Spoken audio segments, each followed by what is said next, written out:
Hey guys, this is my new channel and this is the first video.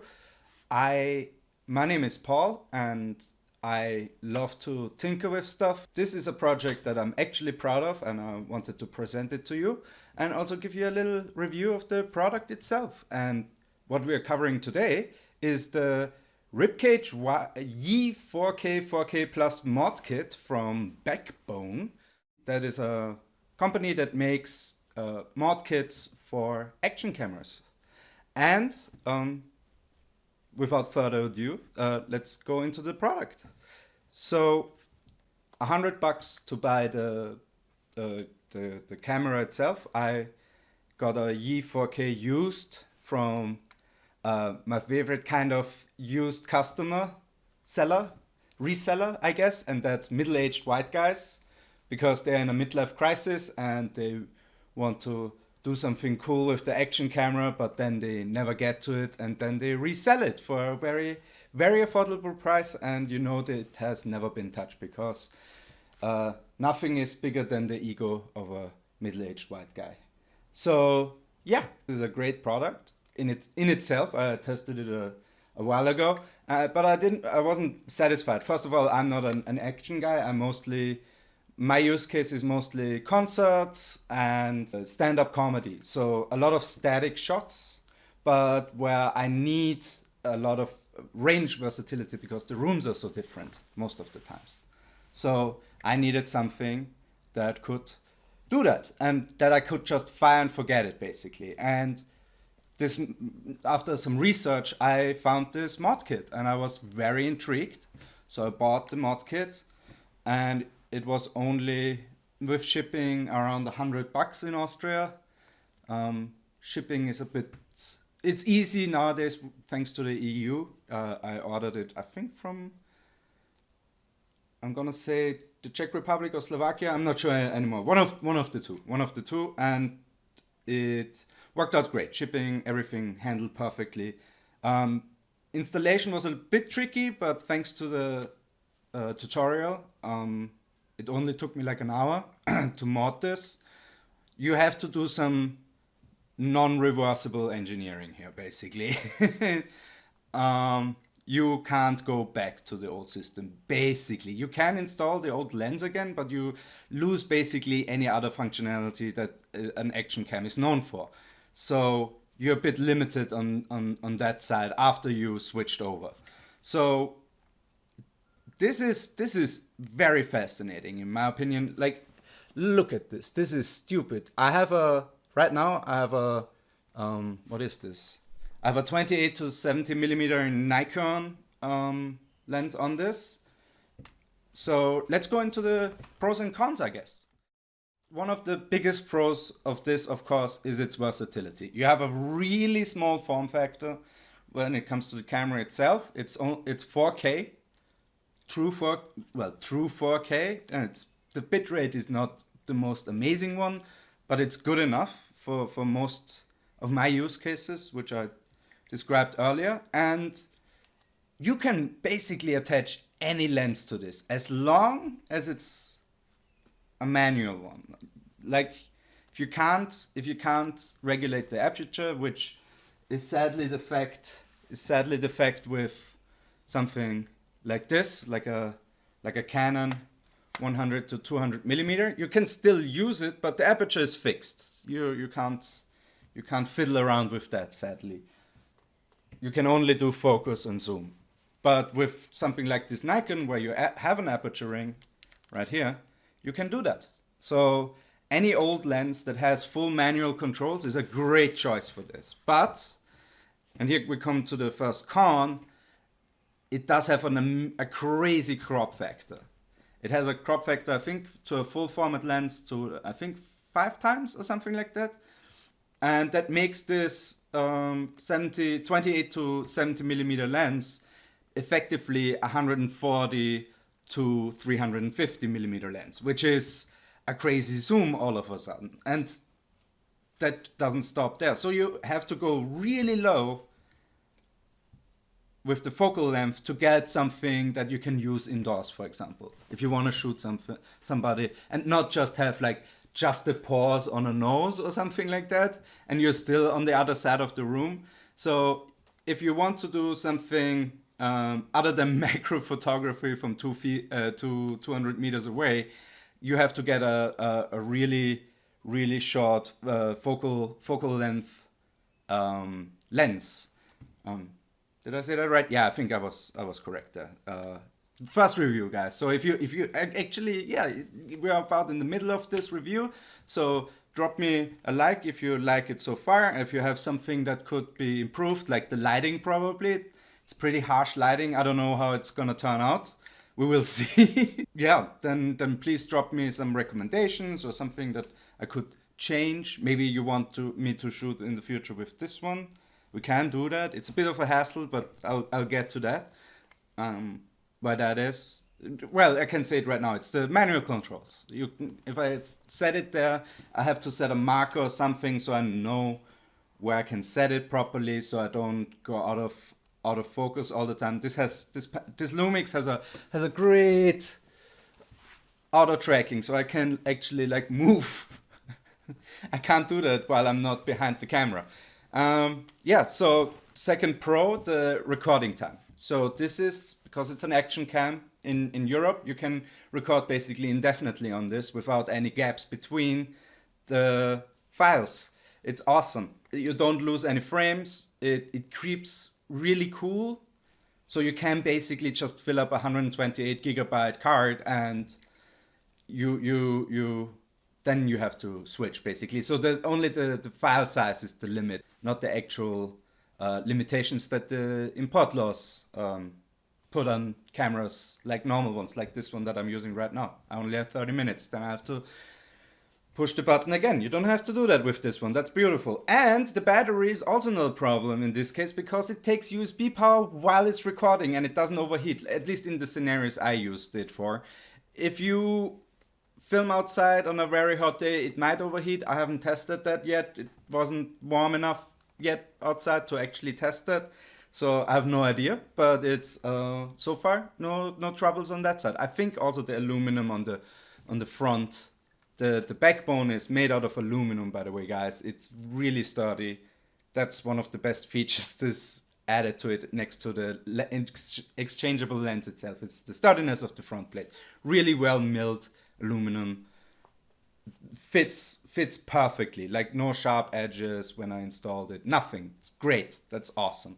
So the recording time is awesome and it's 4K. So that's just exactly what I need to like crop in if I want to, or do something, do some color grading if we want to. I mean, it's not the best, it's not lossless or anything like that. It's still a €100 camera, but for the price point, this is crazy 4K basically with this exchangeable lens system. Other con is definitely no audio in, so you're stuck with you always have to sync with something else. The audio is okay, but it's nothing. It's like, yeah, you can't fit a crazy good microphone in there. It's usable, but it's nothing too good, and you can't use like an external microphone on this. So yeah, we're stuck with what we are given basically. Yeah, that's what it is. Other con, of course, the tiny monitor compared to like even the Lumix that I'm using right now has a way bigger viewfinder, and you always basically have to use your phone because you can connect with the app and then you can have the bigger screen to zoom not perfectly but approximate the sharpness of the image basically, if it's in focus or not. All that stuff you have to basically do over your phone. Can't basically use. The screen is too tiny for most serious usage, and it was never designed to actually help you with focus because you had a fixed focus lens on it previously, which was a fisheye, so it didn't really matter anyways. Yeah, it's what it is. The crop factor is a negative, but it also allows for some crazy shots, as I said, outside. If you want to use like basically a 200 millimeter lens that's all of a sudden a 1000 millimeter lens, and then you have maybe even a teleconverter on it, which you can do. There's nothing stopping you from doing that. A ×2 converter. Then all of a sudden you're all the way up to 2000 millimeter in a very tiny package. But that's the other con with such zoom shots that I found. You can't use your hands anymore. You can't even use your hands indoors most of the times. You look like somebody who has Parkinson. You know, it's the recording, I mean. You yourself probably don't look, whatever. So yeah, the shaking is abnormally big. So even if I have it on a tripod fixed, and even if the floor bends only a little, you see that most of the time that the camera is shaking noticeably. So very, very sturdy underground concrete would be the best. Something that doesn't flex at all, to put your tripod on and then put the lens on that. I do want to build a gimbal for this. I haven't tried yet. That would be maybe the next project. If you like this, again, if I don't know, if this gets 100 likes, let's say, that's a very lofty goal. But if it gets 100 likes, I will build a gimbal for this. That's a Paul promise, a PP.